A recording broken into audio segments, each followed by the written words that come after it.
एक छोटे से गांव रामपुर में बूढ़ा किसान रामलाल अपनी पत्नी गंगा के साथ रहता था। उनके 3 बेटे थे। बड़ा बेटा गोपाल, मंझला माखन और सबसे छोटा रतन। तीनों की शादी हो चुकी थी।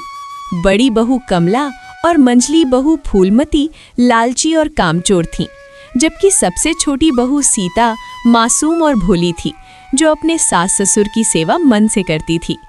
सुबह के समय आंगन में सीता झाड़ू लगाती, फिर रसोई में जाकर सबके लिए नाश्ता बनाकर टिफिन में डालकर देती। तीनों बेटे अपने अपने काम पर निकल जाते। रामलाल और गंगा तृप्त होकर उसे देखते। सीता, तू तो भगवान का दिया हुआ वरदान है। दिन रात बिना थके घर का सारा काम करती है। हाँ गंगा, सच कह रही हो तुम। बाकी दोनों बहुएं तो कभी ढंग से दाल रोटी भी नहीं बनाती। उसी दिन सेठ मोहनलाल रामलाल के घर आए। वे उनके अच्छे दोस्त थे। रामलाल जी, अब उम्र हो चली है। गांव भर में आज मैं कई घरों में वसीयत के कागज तैयार करवा चुका हूँ। तुम्हारे पास अच्छे खासे खेत हैं। बच्चों के लिए जरा हिसाब किताब सोच लो। हाँ मोहनलाल, सोच रहा हूँ कि अपनी जमीन जायदाद तीनों बेटों में बराबर बांट दूं, ताकि आगे झगड़े फसाद न हो। सही है जी। अब हम कब तक खेत खलियान देखेंगे? बच्चों को बांट देंगे तो हमारा मन भी हल्का होगा। रसोई के पास खड़ी कमला और फूलमती ये सारी बातें सुन रही थी। उनकी आंखों में लालच की चमक आ गई। अरे सुनो, बाबूजी जमीन बांटने वाले हैं। अगर हम अब से इनकी सेवा करेंगे तो ज्यादा हिस्सा हमारे पति के नाम आएगा। हाँ दीदी, सही मौका है, वरना सब छोटा रतन और उसकी सीता को दे देंगे। अब तो हमें भी अच्छी बहू बनने का नाटक करना होगा। रसोई में सीता चाय बनाकर ला ही रही थी कि कमला तुरंत अंदर गई और चाय व समोसे उठाकर बाहर ले आई। अम्मा जी, आप सबके लिए गर्मा गर्म चाय और समोसे बड़े प्यार और मेहनत से बनाए हैं मैंने। रामलाल और गंगा ये सब देखकर हैरान रह गए। गंगा मन ही मन बोली, अरे बाप रे, ये तो आज तक सुबह की चाय भी कभी नहीं लाई। अचानक ये मिठास कैसी? वाह रामलाल जी, आपकी किस्मत बहुत अच्छी है। ऐसी सेवा करने वाली बहू सबको नहीं मिलती। बड़ी संस्कारी हैं आपकी बहुएं। उधर रसोई में फूलमती चिकन बना रही थी। पूरे घर में प्याज, अदरक, लहसुन और मसालों की महक फैल गई। वो मन ही मन बहुत खुश थी। दोपहर के समय वो थाली सजाकर बाहर लाई और बोली, अम्मा जी, बाबूजी, आज मैंने आपके लिए खास डिश बनाई है। गर्मा गर्म चावल के साथ चिकन करी और साथ में प्याज व हरी मिर्च भी। बड़े प्यार से बनाया है मैंने। मैं बहुत दिनों से सोच रही थी आप सबके लिए कुछ अच्छा बनाने को। ये वही बहुएं हैं जो हमें एक गिलास पानी तक नहीं देती थी और आज सुबह चाय समोसे, अभी चिकन बना लाई है। आखिर बात क्या है? अरे छोड़ो ना गंगा, हमारी ही तो बहुएं हैं, ये तो अच्छी बात है।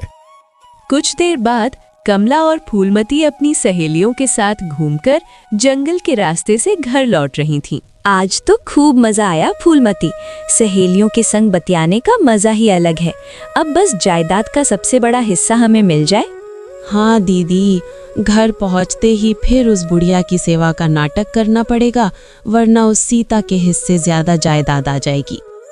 दोनों जल्दी जल्दी कदम बढ़ाने लगी। तभी अचानक छटाक की आवाज आई। दोनों नीचे देखती हैं और हक्का बक्का रह जाती हैं। कमला घबरा कर बोली, हे भगवान, ये तो नाग नागिन के अंडे थे। गलती से हमारे पैरों तले कुचल गए। अब हमारा क्या होगा? अब तो हमारी खैर नहीं। सुना है नागिन बदला लिए बिना नहीं छोड़ती। चलो दीदी, जल्दी भागे, वरना नाग नागिन आ जाएंगे। दोनों डर के मारे जान बचाकर जंगल से भागी और किसी तरह घर पहुंची।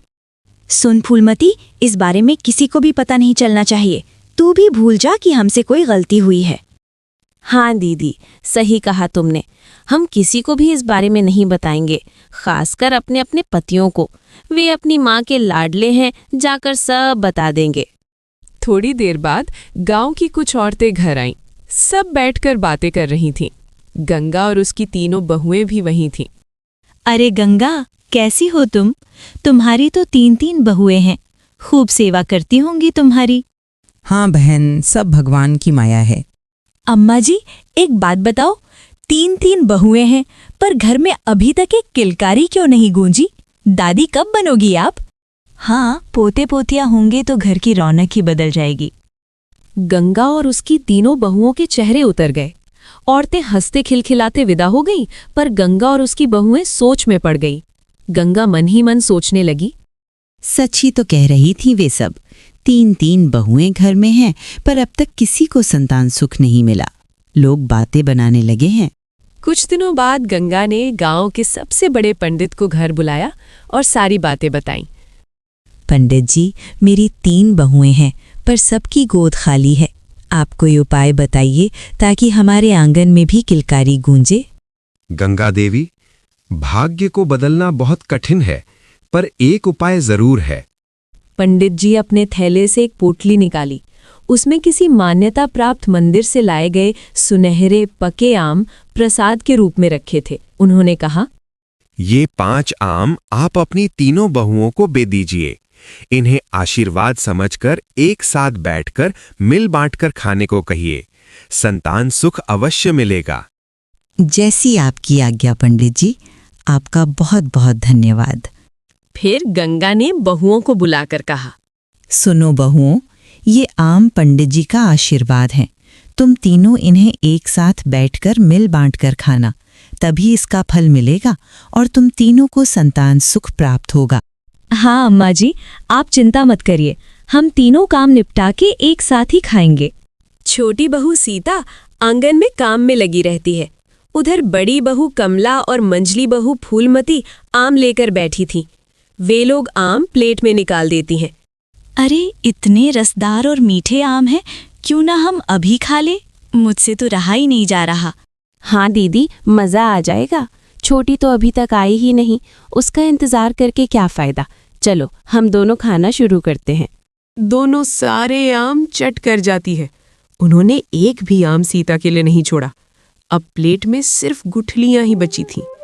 थोड़ी देर बाद सीता कमरे में आती है। वहां सिर्फ गुठलियां देखकर हैरान हो जाती है। अरे ये क्या दीदी, आप दोनों ने सारे आम खा लिए? पंडित जी ने तो कहा था कि हम तीनों को मिल बांटकर खाना है। आप दोनों थोड़ा रुक नहीं सकती थीं? अरे हम कब से तेरा इंतजार कर रहे थे, तू आई ही नहीं। अब आकर हमें क्या सुना रही है? इतनी स्वादिष्ट आम थी इसलिए हमने खा लिए। अब तू क्या हमारे खाने पीने पर भी नजर रखेगी? अगर तुझे आम खाने का इतना ही शौक था तो पहले आ जाती, और अगर बहुत ज्यादा मन है तो ये आम की गुठली ही चाट ले। छोटी बहू की आंखों में आंसू आ जाते हैं। वो गुठलियां उठाकर चुपचाप रोते रोते चूसने लगती है। दोनों बहुएं चालाकी से आम खा गई, मगर किस्मत को कौन टाल सकता है। उस गुठली में भी भगवान का आशीर्वाद छुपा था। शाम के समय तीनों भाई घर आते हैं। रतन सीता से कहता है, अरे सीता, क्या हुआ तुम्हें? तुम आज कुछ उदास लग रही हो। कोई बात है तो मुझे बताओ। कुछ नहीं जी, मैं तो बस ये सोच रही थी कि रात के खाने में क्या सब्जी बनाऊं। आप सब लोग आराम से बैठिए, मैं चाय नाश्ता लेकर आती हूँ। सीता मन की साफ थी। उसने अपनी जेठानियों की करतूत के बारे में किसी को कुछ नहीं बताया। दिन बीतते गए। कुछ समय बाद छोटी बहू सीता गर्भवती हो जाती है। एक दिन वो खुशी से गंगा के पास आती है और कहती है, मान जी, मेरे पास आपके लिए एक बड़ी खुशखबरी है। डॉक्टर ने कहा है कि मैं माँ बनने वाली हूँ, और वो भी जुड़वा बच्चों की माँ। हे भगवान, ये तो दुगना आशीर्वाद है। मेरे घर में एक साथ 2 किलकारियां गूंजेंगी। अब तो सच में मेरा आंगन स्वर्ग बन जाएगा। सारे घरवाले बहुत खुश हो जाते हैं। सब सीता और रतन को बधाई देते हैं। बाकी दोनों बहुएं अंदर ही अंदर जल भूनकर रह जाती हैं, जबकि पूरा घर छोटी बहू पर प्यार लुटाता है। सुनो सब लोग, अब हमारी छोटी बहू माँ बनने वाली है, इसलिए आज से घर का कोई भी भारी भरकम काम वो नहीं करेगी। कमला और फूलमती, अब घर के सारे काम तुम दोनों मिलकर करोगी। छोटी बहू का ख्याल हम सबको मिलकर रखना होगा। कमला और फूलमती एक दूसरे को देखती हैं और अंदर ही अंदर जल जाती हैं। थोड़ी देर बाद सब घर के अंदर चले जाते हैं। तब कमला गुस्से में कहती है, अरे ये कैसे हो सकता है? हमने तो सारे आम खाए थी, फिर भी हम अभी तक माँ नहीं बनी, और वो 2-2 बच्चों की माँ बनने वाली है। हाँ दीदी, ये कैसे हो सकता है? उसने तो बस गुठलियां चूसी थी, पर देखो अब उसे जुड़वां बच्चे होने वाले हैं और इस बुढ़िया ने सारा काम हमारे सिर पर डाल दिया। हमारी तो किस्मत ही खराब है। देखते ही देखते 6 महीने निकल जाते हैं। घर के सारे लोग सीता का बहुत ख्याल रखते हैं। बूढ़ी गंगा अपनी छोटी बहू के लिए 1 गिलास में केसर, काजू और बादाम वाला दूध लाती है। वो प्यार से कहती है, लो बेटी, ये दूध पियो। इसमें केसर, बादाम और काजू डाले हैं। इससे तुम और बच्चा दोनों तंदुरुस्त रहोगे। धन्यवाद माँ जी, पर आपने क्यों तकलीफ की? मैं खुद ले लेती। आप तो मुझे बिल्कुल अपनी बेटी जैसा प्यार देती हैं। अरे सीता, तुम मेरी बेटी ही हो। यहाँ बैठकर आराम से दूध पियो। कमला और फूलमती ये सब देखकर और भी ज्यादा जल जाती हैं। अरे बाप रे, बुढ़िया को तो देखो, कितनी सेवा कर रही है अपनी लाडली बहू की। हमें तो नौकरानी बनाकर रख दिया है। अब छोटी बहू रानी बनकर बैठेगी, केसर बादाम वाला दूध पिला रही है उसे। पता नहीं हम कब गर्भवती होंगे। मुझसे ये सब देखा नहीं जा रहा। हमने तो सारे आम खाए थे, फिर भी हमारे पेट में बच्चा नहीं ठहरा। हाँ दीदी, ये बात समझ से बाहर है। मुझे तो अब डर लग रहा है, हमारे घर का पहला वारिस सीता का बच्चा होगा। कहीं पूरी जायदाद ये बुढ़िया उसे ही न दे दे। अब तो हमें कुछ करना पड़ेगा। जंगल में जो साधु बाबा रहते हैं, कल हम उनसे पूछते हैं कि हमारी संतान कब होगी। वही असली वजह बताएंगे। अगली सुबह दोनों बहुएं चुपके से जंगल में पहुंचती हैं। वहां साधु बाबा पीपल के पेड़ के नीचे बैठे थे। दोनों उनके पास जाकर हाथ जोड़कर कहती हैं, प्रणाम बाबा, हम बहुत दुखी हैं। पंडित जी का दिया हुआ आम हमने भी खाया था, लेकिन हमें अब तक संतान सुख नहीं मिला। हमारी छोटी देवरानी माँ बनने वाली है। कृपया आप कारण बताइए। तुम दोनों को संतान सुख उस चमत्कारी आम को खाने से भी नहीं मिला। इसका कारण बहुत गहरा है। तुम दोनों से कोई अपराध हुआ है, जिसकी सजा तुम्हें मिल रही है। दोनों बहुएं सोच में डूब जाती हैं। तभी अचानक फूलमती को कुछ याद आता है। वो घबराकर कहती है, दीदी याद है उस दिन गांव से लौटते वक्त जंगल में हमारे पैरों तले नाग नागिन के अंडे टूट गए थे। बाबा, हमसे अनजाने में बहुत बड़ी गलती हो गई थी। हमें बचा लीजिए, कोई तो उपाय होगा। सबसे पहले तुम दोनों को अभी जाकर नाग नागिन से माफी मांगनी होगी। अगर वे मान गए, तब तुम्हें अपना अपना पहला बच्चा नाग नागिन को अर्पित करना होगा। उनके सामने जाकर क्षमा मांगनी होगी, तभी तुम्हारी कोख फिर से हरी होगी। क्या अपना बच्चा नाग नागिन को देना होगा? हाँ, यही प्रायश्चित है, वरना तुम्हें जीवन भर संतान सुख नहीं मिलेगा। साधु बाबा ने सच्चाई खोल दी थी। अब बड़ी और मंझली बहू के सामने कठिन चुनाव था। रात के समय सारे घरवाले सो गए थे। बड़ी बहू कमला और मंझली फूलमती घर के बाहर खाट पर बैठी थी। दोनों के चेहरे पर बेचैनी और डर साफ झलक रहा था। दीदी, बाबा ने साफ कहा था, हमारा अपराध तभी मिटेगा जब हम नाग नागिन से माफी मांगेंगे, और अगर वे माफ कर दें तो हमें उन्हें अपना अपना बच्चा देना होगा, तभी फिर से हमारी कोख भरेगी। हाँ बहन, लेकिन हम नाग नागिन से माफी मांगने कैसे जाएं? अगर उन्होंने हमें काट लिया तो हम वहीं मर जाएंगे। एक रास्ता है, छोटी को जुड़वा बच्चे होने वाले हैं। उसके दोनों बच्चे चुराकर हम नाग नागिन को दे देंगे और कहेंगे कि ये हमारे बच्चे हैं। अरे हाँ, हमसे भी नागिन के 2 अंडे टूटे थे और छोटी को भी जुड़वा बच्चे होने वाले हैं। लगता है भगवान भी हमारी ही मदद कर रहे हैं। लेकिन कैसे? सासू माँ तो उसके पास से हटती ही नहीं। जैसे ही बच्चा पैदा होगा, घर में खुशियां छा जाएंगी। उसी मौके पर हम बच्चे चुरा लेंगे। और अब हमें सीता की खूब सेवा करनी होगी, ताकि उसका बच्चा सही सलामत इस दुनिया में आए और हमारा काम बन जाए। अगली सुबह दोनों रसोई में खाना बना रही थी। केसर बादाम वाली खीर, पूरी, पुलाव, सब्जी और मिठाई सब थाली में सजाकर सीता के पास ले जाती हैं। देखो छोटी, हम दोनों ने तुम्हारे लिए मिलकर कितना स्वादिष्ट खाना बनाया है। दीदी, आप दोनों का बहुत बहुत धन्यवाद। आप सब मेरा कितना ख्याल रख रहे हैं, मैं ये सब कभी नहीं भूलूंगी। अरे हम भी तो अब बड़ी माँ बनने जा रही हैं, हमारा भी तो फर्ज है तेरा ख्याल रखने का। उनकी सास गंगा ये सब देखकर बहुत खुश हो जाती है।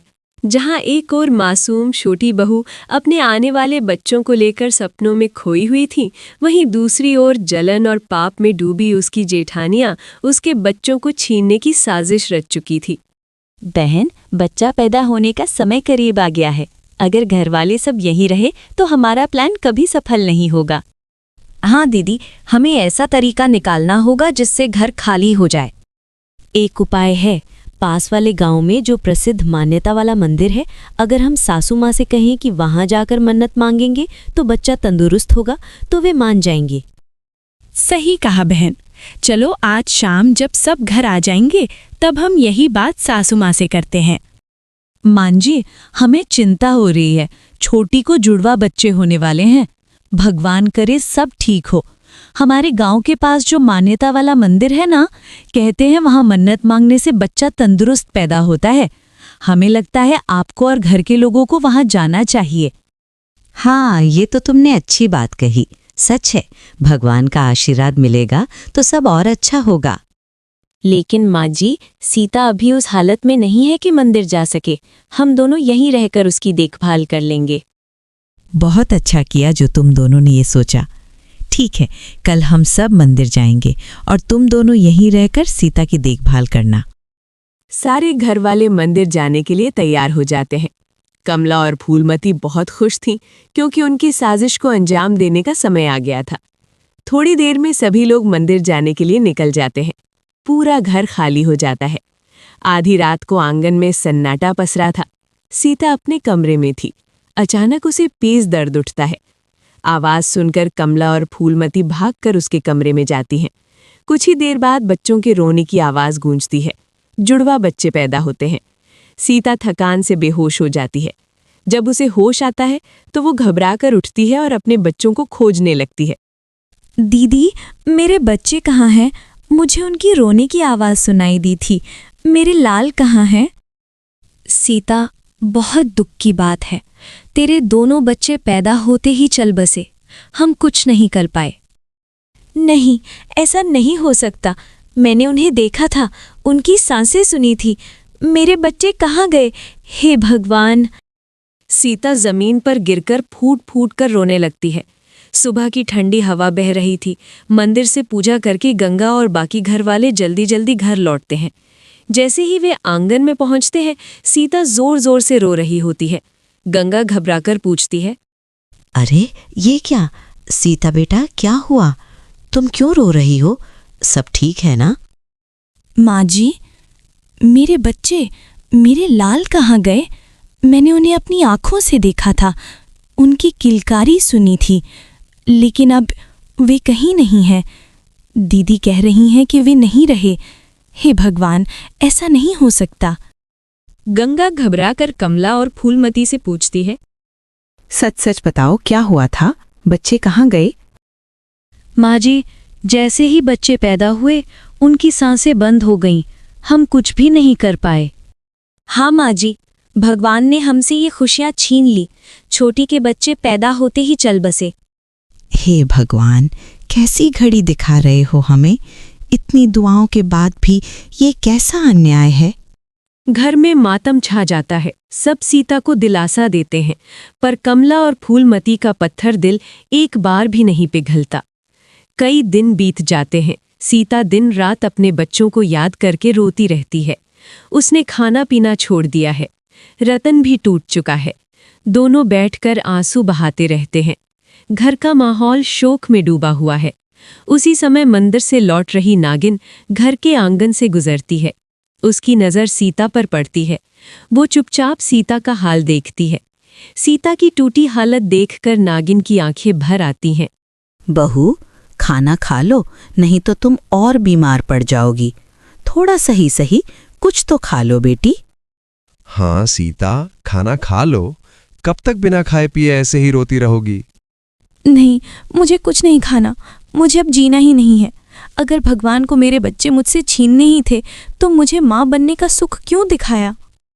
उधर कमला धीमे स्वर में फूलमती से कहती है, थोड़ा बुरा तो लग रहा है, पर अब हम श्राप से मुक्त हो गए हैं। अब हम भी माँ बनेंगे। हाँ दीदी, तुम बिल्कुल सही कह रही हो। नागिन ने कमला और फूलमती की सारी बातें सुन ली। वो मन ही मन सोचती है, लगता है ये दोनों बच्चे इसी सीता के हैं। इन दोनों औरतों ने हमें धोखा दिया है। इन्होंने इस बेचारी के नवजात बच्चों को हमारे हवाले कर दिया और ये माँ अपने बच्चों के लिए तड़प रही है। नागिन तुरंत अपने नाग के पास जाती है और सारी बात बता देती है। अब नाग और नागिन दोनों का दिल पिघल जाता है। उन्हें अपने अंडों को खोने का दर्द मालूम था, इसलिए उन्हें सीता पर दया आ जाती है। नाग और नागिन दोनों बच्चों को लेकर सीता के घर पहुंचते हैं। आंगन में अचानक हलचल मच जाती है। सारे घरवाले इकट्ठा हो जाते हैं। सब चौंक जाते हैं। सामने नाग और नागिन दोनों बच्चों के साथ खड़े थे। कमला और फूलमती के चेहरे का रंग उड़ जाता है। कमला घबराकर फुसफुसाती है, अरे ये बच्चों को लेकर यहाँ क्यों आ गए? लगता है अब हम पकड़े गए। हे भगवान, अब हमारा क्या होगा? अरे नाग नागिन और ये दोनों बच्चे इनके साथ कहाँ से आए? किसके हैं ये बच्चे? सब सन्न रह जाते हैं। तभी नाग आगे बढ़ता है और गहरी आवाज में कहता है, इन दोनों बच्चों की असली माँ सीता है। एक दिन तुम्हारी बड़ी और मंझली बहू ने हमारे अंडे तोड़े थे। जब हमने बदला लेने की ठानी, तब इन्होंने हमें धोखा देकर सीता के नवजात बच्चों को हमारे हवाले कर दिया और कहा कि यही हमारे बच्चे हैं। ये सुनते ही सबके चेहरे सफेद पड़ जाते हैं। गंगा गुस्से में अपनी बहुओं की तरफ देखती है। सीता अपने बच्चों को उठा लेती है और उन्हें गोद में लेकर फूट फूट कर रोने लगती है। मेरे लाल, मेरे प्यारे बच्चों, भगवान का लाख लाख शुक्र है, आज मेरी झोली फिर भर गई। नाग नागिन जी, आप दोनों का बहुत बहुत धन्यवाद। आपकी वजह से आज मेरे बच्चे मेरी गोद में हैं। थोड़ी देर बाद नाग और नागिन वापस चले जाते हैं। अब गुस्से में सबकी नज़र बड़ी और मंझली बहुओं की तरफ जाती है। उनके पति उनकर चिल्लाने लगते हैं, शर्म नहीं आई तुम्हें? अपने ही घर की लाज बेचती। इस बेचारी के बच्चों को छीनकर नाग नागिन को सौंप दिया। तुम दोनों को इन मासूम बच्चों पर जरा सी भी दया नहीं आई। तुम लोग इतना नीचे गिर जाओगी, मुझे विश्वास नहीं हो रहा है। आज से तुम्हारा इस घर में कोई हक नहीं है। निकल जाओ यहां से और कभी अपनी शक्ल मत दिखाना। दोनों बहुएं हाथ जोड़कर माफी मांगने लगती हैं, गिड़गिड़ाने लगती हैं, लेकिन गुस्से में उन्हें धक्का देकर घर से बाहर निकाल दिया जाता है। मैंने कभी नहीं सोचा था कि तुम दोनों इतना नीचे गिर जाओगी। एक माँ से उसके बच्चे छीनकर अपने स्वार्थ के लिए नाग नागिन को दे आए। निकल जाओ हमारे घर से। तुम दोनों ने इसलिए हमें मंदिर भेजा था ना, ताकि अपनी ये घिनौनी साजिश पूरी कर सको। तभी मैं सोच रही थी कि अचानक तुम दोनों इतनी अच्छी क्यों बन रही हो। निकल जाओ यहाँ से। अब तुम्हें इस घर में रहने का कोई हक नहीं है। तभी सीता आगे बढ़ती है और कहती है, भैया, इन्हें घर से मत निकालिए। अब मेरे बच्चे मेरे पास हैं। हमारे घर में खुशियाँ वापस आ गई हैं। इन्हें माफ कर दीजिए। पर इन्होंने तुम्हारे साथ बहुत गलत किया है। तुम इतनी आसानी से इन्हें क्यों माफ कर रही हो? हाँ भैया, आप ठीक कह रहे हैं। इन्होंने बहुत बड़ी गलती की है, लेकिन अब मेरी दोनों जेठानियों की सजा ये होगी कि ये मेरे बच्चों को बिल्कुल सगी माँ जैसा प्यार दें। अब मेरे बच्चों को एक नहीं 3 माँ का प्यार मिलेगा। कमला और फूलमती दोनों रोते रोते सीता से माफी मांगती हैं।